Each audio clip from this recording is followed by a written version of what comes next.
Roger Stone here. Every day you wait, your money loses value, but gold and silver don't follow those same rules. American Sovereign Bullion gives you access to a nationwide wholesaler network, helping you secure aggressive pricing on real physical metals. Call 844-272-2428 now to get your free gold and silver guide to learn how to protect your wealth with physical gold and silver, delivered right to your door or with a gold IRA. Visit asbgold.com. That's asbgold.com for your free gold and silver guide today. Excuse me! Taxi! This is the 77 WABC minicast. And, John, big stuff coming, obviously domestically, especially from the state of Minnesota. And Ilhan Omar, by the way, so far, has refused to hand over documents tied to the fraud. I understand we have Senator Coleman coming on. Yep, he's on. I want to know how she went from a $30 million net worth. What's her name? $300 million. 30, I thought. There was a 300 at one point, and then it went down, and then it went to 18 to 95,000. That's quite a drop. Bad accountants. I mean,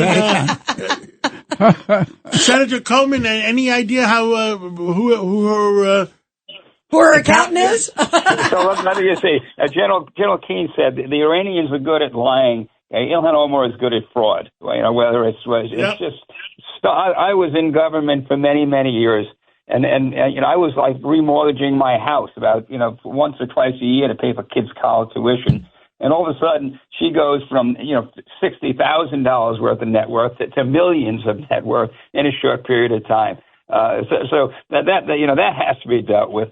She's obviously not answering any questions about her involvement in the massive fraud program that was perpetrated in Minnesota U.S. taxpayers, with the Somali community, with her supporters, with her campaign contributors, and so unfortunately, in Minnesota, the legislature split, so we couldn't get a subpoena. You couldn't get enough. It was a party line vote. So Republicans voted to subpoena her. Democrats said no. But in the end, the state's not going to be doing this. Governor Walz didn't do it. The Attorney General was involved in this. He didn't do anything. It's up to the feds. It's Donald Trump's, Justice Department, FBI. They've gotten close to 80 convictions. They put people in jail. But she's really turned a blind eye to the Minnesota taxpayers. Refuses to answer any questions, even though she was close to the masterminds behind this. A woman, Amy Bach, the owner of this safari restaurant, Salim Saeed. These are her close associates, her close friends, her contributors. And in the end, I hope justice is done. But how far up the food chain this goes remains to be seen. Norm Coleman, one of the things she said today just a little bit ago was, quote, the fact that she's being investigated is, quote, straight up racism. Like it's racist to investigate massive fraud. Yeah, the other side of this is, I call this DEI fraud. In other words, the governor allowed this to go on, by the way, ignoring, scores of whistleblowers, allowed it to go on because this was a political base. The Somali community, these are the contributors, same for the Attorney General, the same for Omar. They turned a blind eye to this because they didn't want to upset part of their political base. And as a result, taxpayers really suffered the most massive fraud during the entire COVID period. $250 million just in this feeding our future. And that money went to fancy cars, it went to real estate, it went to villas. So the taxpayers got screwed in all of this. And in the end, Ilhan Omar has yet to pay the piper. We'll see how it plays out. Judge Weinberg.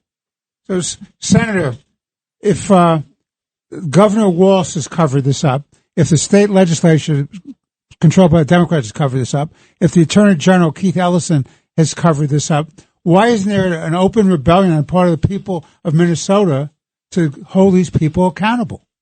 Yeah, that's the Judge. I ask that question all the time, though I am reminded of something Ed Koch once said when he lost an election. The people have spoken; they deserve to be punished. I don't know why they keep. I don't know why they keep electing these folks. Let's see what happens this November. Let's see what happens. I mean, there's no question that this was fraud, massive malfeasance. The governor did nothing. The attorney general did nothing, and that's being generous when I say did nothing, because in the end, what was their involvement? Why did they turn a blind eye?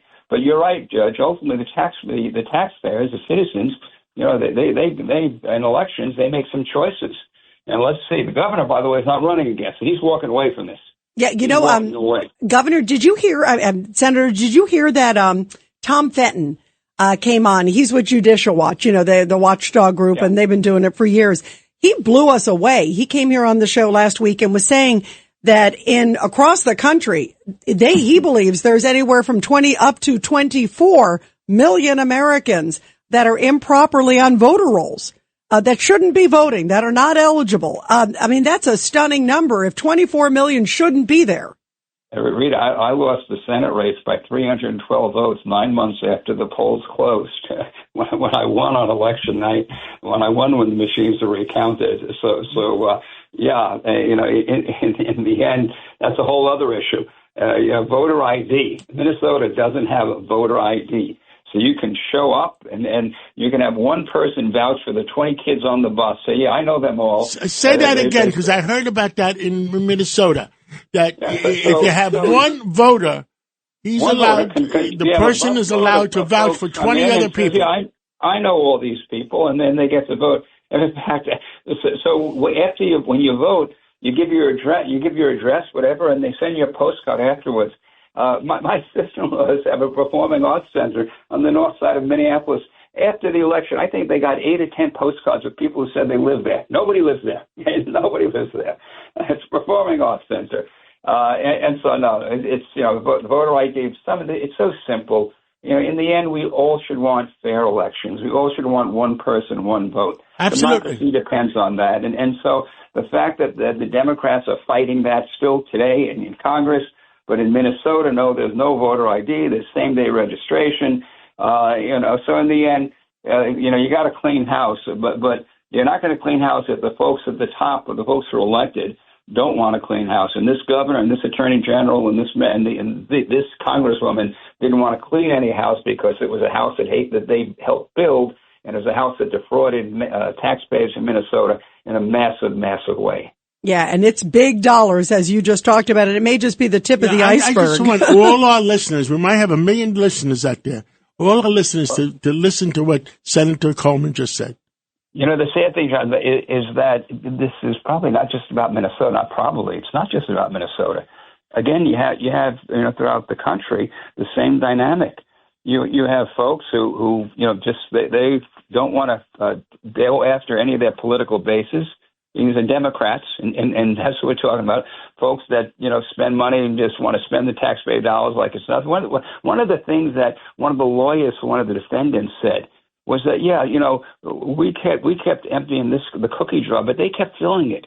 As if somehow that it wasn't the fault of the bad guy, because they kept giving them money. They kept refilling the cookie jar. That's a good analogy, Senator. We could all relate to that. And so in the end, I think you've got to look at the Californias and you've got to look at these other states where you can have, the same dynamic. Governors, legislatures, members of Congress who don't want to make sure that the taxpayer dollars are being spent wisely, don't want to stop fraud, don't want to stop corruption. And so I don't think this is just a Minnesota phenomenon. It's certainly, this is the big story, and this is was the most massive fraud during the COVID era. But I fear that you're going to see the good news is if you've got people like Mehmet Oz, who's on top of this stuff. You've got folks now you've got an attorney general's office, under Donald Trump that is on top of this. He's created his own, a fraud, key person to kind of focus on fraud right now. Yep, they're on it. They are on it. But it's not going to happen in the state of Minnesota, unfortunately. It's not going to happen because of the leadership we have. Let's see if we can get a change of leadership in November so the taxpayers can have some sense of confidence that their dollars are being used wisely. That hasn't been the case so far. Yeah, bravo. Well, let's hope so. Senator Norm Coleman, thank you so much. Senator. Thank you for always fighting the good fight. Always a pleasure. Thank you, Norm. Thank you. Thank you. The Marine Toys for Tots foster care program is bringing hope to children who need it most. Every 2 minutes, a child enters foster care, often with only a small bag of belongings. More than 400,000 children face trauma and uncertainty, many before age 8. This May, during Foster Care Awareness Month, Toys for Tots is creating Room for Joy. In 2025, nearly 375,000 children received comfort through toys, books, and essentials, reminding them they are not alone. Donate now and change a child's life.